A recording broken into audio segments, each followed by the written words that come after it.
The first time I walked into Clara Hart's family home, I felt like a visitor in another world. Everything about that Sunday felt too polished.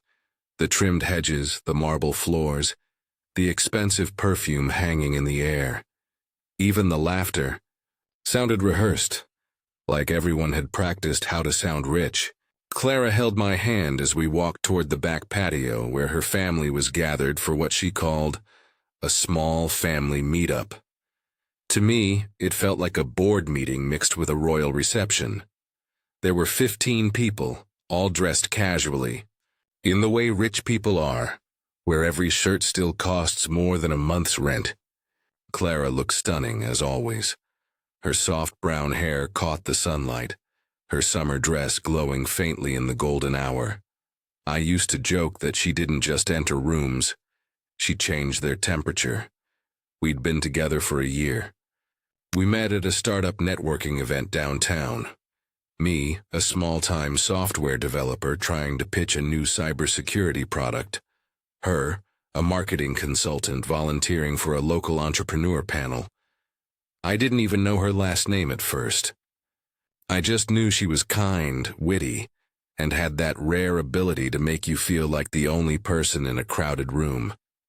It was only later that I found out she was that Hart, daughter of Evelyn Hart, CEO of Hart Innovations, a company that practically defined wealth in our city. Evelyn was known for turning small ideas into empires. Newspapers called her the Queen of Expansion. Employees called her the Storm. And today I was meeting the Storm. The family meetup. The patio overlooked a garden that looked straight out of a magazine. Roses perfectly in line, no leaf out of place. A long glass table was set in the center, and Evelyn sat at the head of it, wine glass in hand, her posture perfect, her gaze sharp. "Mom, this is Zayden," Clara said, smiling nervously. Evelyn turned to me, her eyes scanning me up and down. Not judgmental exactly, just calculating. "Ah, yes, the young man we've heard about." I smiled politely. "It's a pleasure to meet you, Mrs. Hart." Her husband, Richard Hart, stood up to shake my hand. He was softer, warmer, the type who smiled more with his eyes than his mouth. "Glad you could make it, son," he said kindly. But the warmth didn't last long. Within minutes, the questions began. "So, Zayden," Evelyn said, swirling her wine. "Clara tells us you run a tech business?" "Yes, ma'am. A small software firm, Zentra Systems. We specialize in cybersecurity for small businesses." Her lips curved into what might have been a smile. "How ambitious." Asen, Clara's older brother, chuckled. "Cybersecurity? Like antivirus stuff?" "Not quite," I replied. "More like protecting companies from data theft, breaches, and ransomware." "Ah," Evelyn said. "That must be stressful, trying to make it in such a competitive market, especially without much backing." There it was, the first subtle jab. Clara squeezed my hand under the table. I smiled, pretending I didn't notice. For the next hour, I played along. Her cousins asked polite, shallow questions. Evelyn's friends whispered between sips of wine. Clara did her best to keep me comfortable, but I could feel it, that invisible wall between their world and mine. Then came the moment that changed everything. It was right after dessert, when one of Evelyn's friends said, "Clara, dear, you always bring such interesting people around. But this one, he's a keeper, isn't he?" Evelyn laughed softly. "Oh, he's definitely something special." Clara always had a soft spot for people who need a little polishing. The table chuckled politely. "Mom," Clara said sharply. "That's not funny." Evelyn waved her hand dismissively. "Relax, darling. I'm only teasing. It's admirable, really. Giving someone like Zayden a chance, you've always been generous."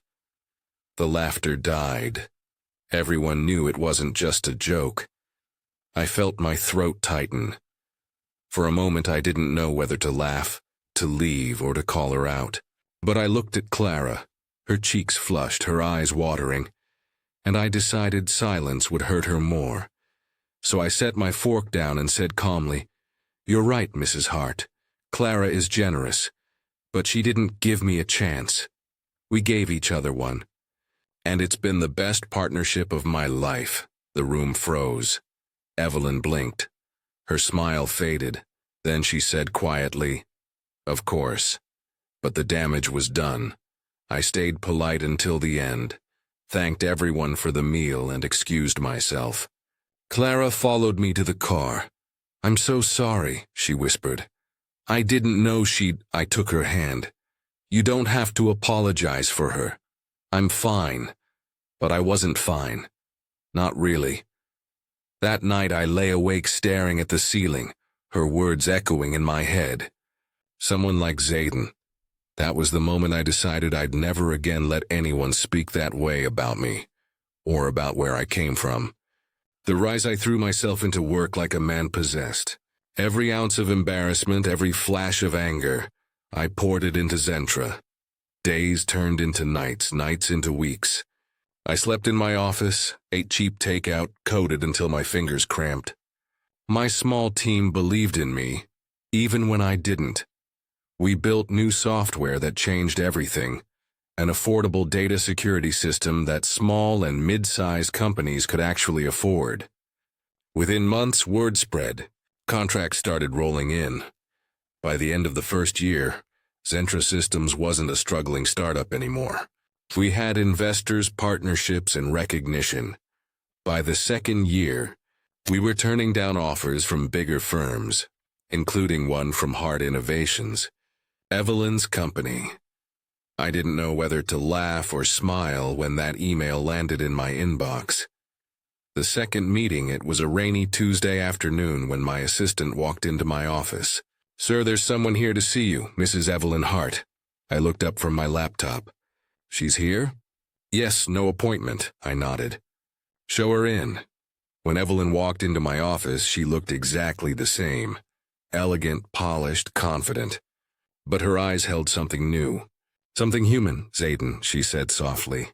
"Thank you for seeing me." "Of course," I said, gesturing to a seat. "Please have a seat." She sat, crossing her legs neatly. "I'll be direct. Hart Innovations is in trouble. We've had a series of bad investments and some internal issues.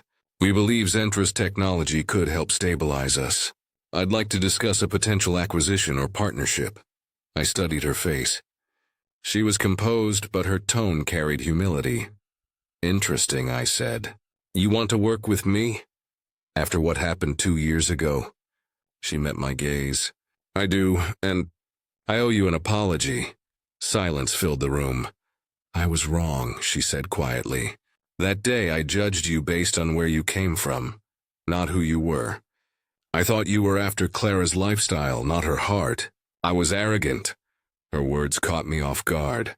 "Thank you," I said simply. "That means more than you realize," she nodded. "I don't expect forgiveness, but I do hope for a chance to start again. Professionally." I thought about it for a long moment. "Mrs. Hart, I don't make decisions based on grudges. If it makes business sense, we'll consider it." That day, we began talks about a merger, one that would eventually save her company. A year later, Clara and I got engaged the following spring. The wedding wasn't grand. A small ceremony by the coast. Only close friends and family. Evelyn attended quietly, sitting in the back row, her eyes wet as she watched her daughter walk down the aisle. After the ceremony, she approached me. "You've built something remarkable," she said softly. "Not just the company in your life," I smiled. "Not bad for a charity case, right?" For the first time since I'd known her, Evelyn laughed. Genuinely. Touché. 6 months after the wedding, Zentra and Hart Innovations had successfully merged, creating one of the largest cybersecurity firms in the region. Evelyn stepped down as CEO and joined our board in an advisory role. Sometimes, when we sat in meetings together, I'd catch her glancing at me with a faint smile. Not pride, not pity, but respect. It took 2 years. A lot of hard work and a quiet heart to turn humiliation into peace. Epilogue: people think revenge is about destroying others. It's not. Real revenge is living so well that those who doubted you end up respecting you. Evelyn and I eventually became close, not family by blood, but by choice. She once told me that my determination reminded her of her younger self, before she built walls to protect her pride. Clara and I built a life together, one of balance, laughter, and purpose. We started a foundation to help underprivileged students learn coding and entrepreneurship. Every time I stand in front of those students, I see myself in them. The kid no one expected to rise. The charity case with nothing but grit. And sometimes, when I drive past the Hart estate, I smile, not because I proved them wrong, but because I proved myself right. Respect isn't inherited. It's earned. And the best revenge is simple, never needing to prove your worth again.